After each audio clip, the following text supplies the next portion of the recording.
Hello students, welcome to our online classes. स्कूली ज्ञान से जुड़ी हर अपडेट को पाने के लिए सब्सक्राइब करें हमारा चैनल और लेटेस्ट अपडेट पाने के लिए बेल आइकन को प्रेस करना ना भूलें। So today we are going to continue from our chapter 7. Chapter 7 जो है class 7 का हम कर रहे थे और this is part 4. So let's start from respiration in animals. तो अब तक हम plants में जो respiration कैसे होता है हम देख चुके थे. अब हम देखेंगे अलग अलग animals में respiration की process है वो कैसे होती है. The need to take in oxygen and give out carbon dioxide is almost universal among all the animals. सारे एनिमल्स में एक जैसी है प्रोसेस कि आपको जो है ऑक्सीजन लेनी पड़ेगी और कार्बन डाइऑक्साइड छोड़नी होती है, रिलीज़ करनी होती है एनवायरनमेंट में. तो ये यूनिवर्सल थिंग है, सब एनिमल्स में सब प्लांट्स में ऑलमोस्ट सेम ही होती है. The movement of these gases called gas exchange. और ये जो इस गैसेस का मूवमेंट है कि बॉडी के अंदर और बाहर हो रही है ये, तो ये जो गैसेस का मूवमेंट है इसी को क्या बोलते हैं, गैस एक्सचेंज बोलते हैं. This gas exchange is accomplished in a variety of ways by different animals. अलग अलग एनिमल्स जो है अलग अलग तरीके से जो गैसेस का एक्सचेंज अपनी बॉडी में करते हैं. Let us discuss this. तो हम इस चैप्टर के बारे में इस टॉपिक के बारे में डिस्कस करेंगे कि अलग अलग एनिमल्स कैसे अपनी बॉडी में गैसेस का एक्सचेंज करते हैं. तो सबसे पहले है gases exchange in bacteria. Bacteria में गैसेस का एक्सचेंज कैसे होता है. Bacteria are single celled organism. Bacteria single cell organism होते हैं, सिर्फ एक सेल बैक्टीरिया की उसकी पूरी बॉडी कंसिस्ट करके रखती है. They are in constant with their external environment. और हमेशा जो कॉन्स्टेंट में रहते हैं अपने एक्सटर्नल एनवायरनमेंट, जिनका एनवायरनमेंट के अकॉर्डिंग क्या करते हैं, चेंज जाते हैं. Gas exchange in bacteria take place by diffusion across their cell membrane. और जो बैक्टीरिया में गैस एक्सचेंज होता है वो इसकी जो है डिफ्यूज़न के ज़रिए होता है. मतलब जो ऑक्सीजन है या कार्बन डाइऑक्साइड वो घुल जाती है, डिफ्यूज़ हो जाती है अक्रॉस देयर सेल मेम्ब्रेन. इनके सेल मेम्ब्रेन्स के आर पार होके जो क्या करती है, ऑक्सीजन है डिफ्यूज़ हो जाती है इनकी सेल के अंदर. इनकी सेल इनकी बॉडी होती है क्योंकि एक सेल के होते हैं. Even in simple multicellular organisms such as green algae, gas exchange occur given easily by cell membrane. अब तो यहाँ तो बैक्टीरिया तो सिंगल सेल होता है, तो उसकी सिंगल सेल होती है, उसकी सेल मेम्ब्रेन जो होती है मतलब उसकी सेल की आउटर लेयर होती है उसको सेल मेम्ब्रेन बोलते हैं. तो सेल की लेयर्स में क्या करती है वो ऑक्सीजन है वो पास थ्रू करके डिफ्यूज जाती है उसके सेल में और ऐसे करके उसका गैस एक्सचेंज होता है.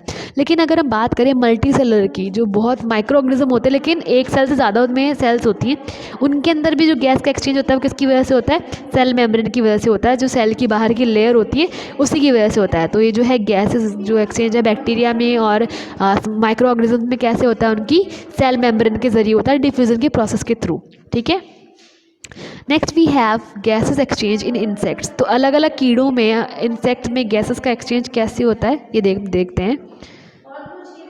The respiratory system in insects is called the tracheal system. जो रेस्पिरेटरी सिस्टम होता है इंसेक्ट्स में, जहाँ से जो इंसेक्ट्स हैं सांस ले सकते हैं, पूरा का पूरा श्वसन तंत्र जिसको बोलते हैं, वो इंसेक्ट्स में उस जो है उस सिस्टम को क्या बोलते हैं, ट्रैकियल सिस्टम बोलते हैं, श्वसन प्रणाली. ठीक है, हिंदी में इसका प्रॉपर नेम होता है ये. इन cockroach the tracheal system consist of 10 pairs of spiracles. Cockroach के अंदर के ट्रैकियल सिस्टम में, कॉकरोच के ट्रैकियल सिस्टम में 10 पेयर होते हैं स्पाइरिकल्स के. स्पाइरिकल्स मतलब जहाँ से वो जो है सांस लेते हैं, वो छोटे छोटे होल्स होते हैं स्पाइरिकल्स, जहाँ से जो कोई भी इंसेक्ट है वो सांस ले रहा है. उसके अंदर 10 पेयर्स होते हैं. 10 पेयर्स मतलब 20 holes located on the body surface. और ये सारे के सारे स्पाइरिकल्स कहाँ होते हैं, उस कॉकरोच की बॉडी के ऊपर होते हैं. The spiracles are guarded by fine hair to keep the foreign particles out. और ये जो है ये जितने भी स्पाइरिकल्स होते हैं इनको कौन प्रोटेक्ट कर रहा होता है, एकदम पतले पतले महीन महीन हेयर्स होते हैं जो इनको गार्ड करके रखते हैं इन स्पाइरिकल्स को, ताकि कोई भी बाहर का जो है अनवांटेड पार्टिकल है वो इसके स्पाइरिकल्स में एंटर ना करें. There are pairs of walls that helps to open or close the spiracles or as required. और जिन स्पाइरल्स को ओपन और क्लोज करने के लिए कुछ वॉल्स काम में आते हैं. वॉल्स होते हैं इनके स्पाइरल्स को ओपन या क्लोज करने के लिए. जैसे जो है एनिमल के को नीड है, रिक्वायरमेंट है, वैसे जो वॉल्स क्या करते हैं उनके स्पाइरल्स को ओपन या क्लोज करते हैं.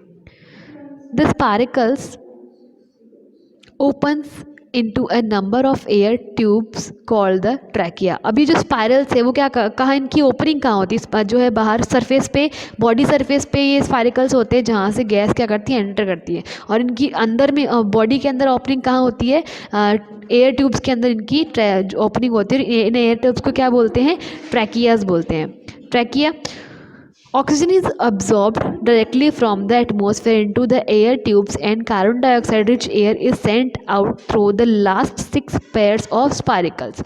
अब जो क्या करता है, ये जो कॉकरोच वगैरह या जो इंसेक्ट है उसकी बॉडी के ऊपर जो एयर स्पाइरिकल्स होते हैं, एयर सैक्स होते हैं, इन एयर स्पाइरिकल्स से होके जो ऑक्सीजन है वो एयर ट्यूब्स में आती है और एयर ट्यूब से सेल तक पहुंचती है। और सेल से जो रिलीज कार्बन डाइऑक्साइड है वो एयर ट्यूब्स में जाती है और एयर ट्यूब से स्पाइरिकल से होते हुए बॉडी से इनकी बाहर निकल जाती है। और ये जो कार्बन डाइऑक्साइड रिलीज़ करने का काम होता है, कार्बन डाइऑक्साइड रिलीज़ करने का काम जो है लास्ट के जो 6 स्पाइरिकल्स होते हैं, लास्ट के 6 पेयर्स ऑफ स्पाइरिकल्स हैं उनसे होता है। बाकी के 4 का काम क्या होता है, ऑक्सीजन लेना। और जो पीछे वाले 6 पेयर्स होते हैं उनका काम क्या होता है, कार्बन डाइऑक्साइड रिलीज़ करना। ठीक है। Next we have gases exchange in earthworm. Earthworm के अंदर गैस का एक्सचेंज कैसे होता है, let's see. Earthworms carry out gases exchange through their skin. Earthworms है गैसेस का एक्सचेंज किसके ज़रिए कर सकते हैं, अपनी खुद की स्किन के ज़रिए कर सकते हैं। अब उनकी त्वचा है वही गैस का एक्सचेंज कर लेती है, उनको अलग से कोई नोस्ट्रल की ज़रूरत नहीं पड़ती है। They live in moist soil and their skin is always very moist by the secretion of mucus। वो क्या कहते हैं, वो कहाँ रहते हैं, एकदम नमी वाली मिट्टी में रहते हैं और उनकी स्किन है वो हमेशा क्या होती है, मॉइस्ट होती है, नम होती है। और किसकी वजह से होती है, सेक्रेशन ऑफ म्यूकस की वजह से। उनकी बॉडी से हमेशा म्यूकस निकलता रहता है, लार जैसा कुछ निकलता रहता है, जिसकी वजह से उनकी बॉडी क्या रहती है, नम रहती है। Just below their skin there are blood capillaries. उनकी स्किन के जस्ट नीचे क्या होती है, ब्लड कैपिलरीज होती हैं। ब्लड कैपिलरीज जहाँ से होके ब्लड है वो बहता है। और ब्लड कैपिलरीज बहुत पतली होती है, इवन हमारे हेयर से भी ज़्यादा फाइन होती हैं। Their blood capillaries are so close to skin that the gas can diffuse from the surrounding into and out of the body through the skin and the capillary walls। और ये जो blood capillaries होती हैं इतने पास में होती हैं इस अर्थवॉर्म के स्किन के कि जो कोई भी गैस का डिफ्यूज़न है वो सराउंडिंग से डायरेक्टली स्किन के थ्रू कहाँ हो जाता है, उसकी ब्लड कैपिलरीज में हो जाता है। सो इसके जो है गैसेस से एक्सचेंज है, इसके ब्लड में डायरेक्टली जो है गैसेस का एक्सचेंज जाता है, इसकी स्किन से होके इसकी ब्लड कैपिलरी वॉल से होते हुए इसके जो है ब्लड के अंदर डायरेक्टली जो है ऑक्सीजन आके मिल जाता है, डिफ्यूज़ हो जाता है। The blood contains haemoglobin which circulate the gas through out the body. और इसके ब्लड में, अर्थवॉर्म के ब्लड में क्या होता है, हीमोग्लोबिन होता है, जिसकी वजह से जो जितना भी ऑक्सीजन है उसकी पूरी बॉडी के अंदर सर्कुलेट होता है। जैसे हमारी बॉडी में सर्कुलेट हो रहा था वैसे इसकी बॉडी में हीमोग्लोबिन के ज़रिए है, ब्लड में हीमोग्लोबिन होता है, उससे कनेक्ट होकर ऑक्सीजन पूरी बॉडी में सर्कुलेट होता है। सो ये था gases exchange in earthworm. Next we have gases exchange in fishes. Fishes जो होती हैं जो पानी में रहती है, लैंड एनिमल नहीं है, वाटर एनिमल है फिशेस, वाटर क्रीचर्स है, सॉरी। सो वाटर क्रीचर्स के अंदर गैसेस का एक्सचेंज कैसे होता है, let us see. Fishes have specialize structure called the gills. Fishes के अंदर एक स्पेशल जो है ऑर्गन होता है, स्ट्रक्चर होता है, जिनको क्या बोला जाता है, गिल्स बोला जाता है, जिसके ज़रिए वो क्या करती हैं, गैसेस का एक्सचेंज करती हैं। To carry out exchange of gases, gases का एक्सचेंज करने के लिए उनकी बॉडी के अंदर एक स्पेशलाइज स्ट्रक्चर होती है जिसको क्या बोला जाता है, गिल्स बोला जाता है।